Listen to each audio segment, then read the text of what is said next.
അതായത് മുനിസിപ്പാലിറ്റി തീരുന്നു, പിരായിരിയിലേക്ക് കയറുന്നു, 8ാം റൗണ്ടിൽ എവിടെ പോയി ആ വോട്ടൊക്കെ? ബിജെപിയുടെ വോട്ടൊക്കെ രാഹുൽ കൊണ്ടുപോയോ?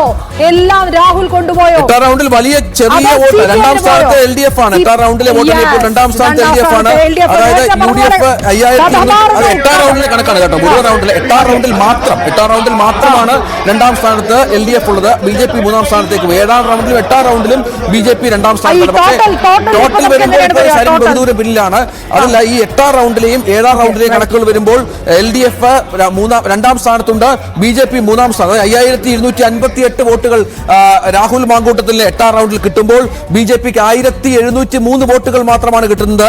LDFന് 2888 വോട്ടുകൾ ലഭിക്കുന്ന ഒരു പശ്ചാത്തലമുണ്ടാകുന്നത്. അവിടെയാണ് UDFന്റെ ലീഡ് നില 5063ലേക്ക് കുതിക്കുന്നത് എന്ന കണക്ക് കൂടി നമ്മൾ മനസ്സിലാക്കണം. ചേലക്കരയിൽ 10299. ഔദ്യോഗിക കണക്കുകൾ എടുക്കുമ്പോൾ BJPക്ക് പോയത്, BJP രണ്ടാം സ്ഥാനത്ത്, BJPക്ക് കഴിഞ്ഞ തവണത്തേതുമായി താരതമ്യപ്പെടുത്തുമ്പോൾ വോട്ട് നില കുറഞ്ഞത് വലിയ വ്യത്യാസമുണ്ട് സരിനുമായിട്ട്. ശരിയാണ്, 7ാം റൗണ്ടിലും വലിയ വ്യത്യാസമുണ്ട് BJPയുമായിട്ട്. ആ വ്യത്യാസം മറികടക്കാൻ സരിന് കഴിയുമോ?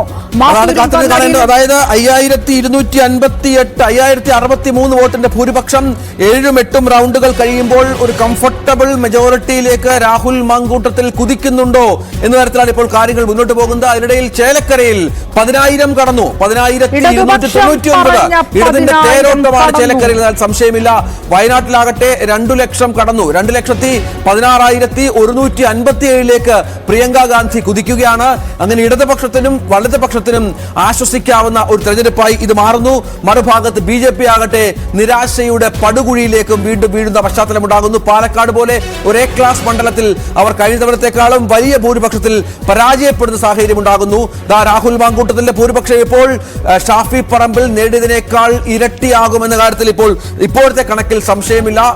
മാറ്റങ്ങൾ സംഭവിച്ചില്ല എങ്കിൽ രാഹുലിന്റെ ഭൂരിപക്ഷം വർദ്ധിക്കും. പ്രചാരണം UDF സമൂഹ മാധ്യമങ്ങളിൽ പി സരിനെ പരിഹസിച്ച് ഫേസ്ബുക്ക് പോസ്റ്റ് ഇട്ടിരിക്കുന്നു. ജ്യോതികുമാർ ചാമക്കാല പാലക്കാട് ജയിച്ച ശേഷം നേരെ UDF കേന്ദ്ര തെരഞ്ഞെടുപ്പ് കമ്മിറ്റി ഓഫീസിൽ എത്തുമെന്ന് അറിയിച്ച പി സരിനെയും കാത്ത്. അങ്ങനെയാണ്, അതായത് UDFന് പറയാനുണ്ട് പി സരിനോട് ചിലത്. ഈ ചിരി പല ഭാഗത്തു നിന്നാണ്.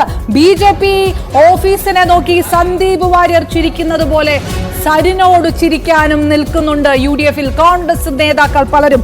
ഈ തരത്തിലുള്ള കാഴ്ചകളൊക്കെ കോൺഗ്രസിനെ വിട്ട് LDF ക്യാമ്പിൽ പോയി അവിടെ മത്സരിച്ച് വലിയ പോരാട്ടം നടത്തിയെന്ന് അവകാശപ്പെട്ട, വിജയത്തിൽ കുറഞ്ഞ മറ്റൊന്നും താൻ ആഗ്രഹിക്കുന്നില്ല എന്ന് പറഞ്ഞ സരിന് സ്വാഭാവികമായും UDF മറുപടി നൽകുമെന്ന കാര്യത്തിൽ സംശയമില്ല.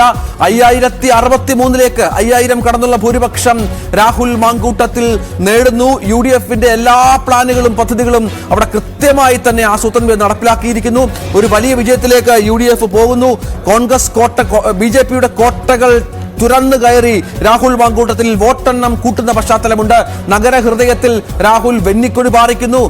പെട്ടിയുമായി, കറുത്ത പെട്ടിയുമായി, നീലപ്പെട്ടിയുമായി പ്രവർത്തകരുടെ ആഹ്ലാദം. അതെ,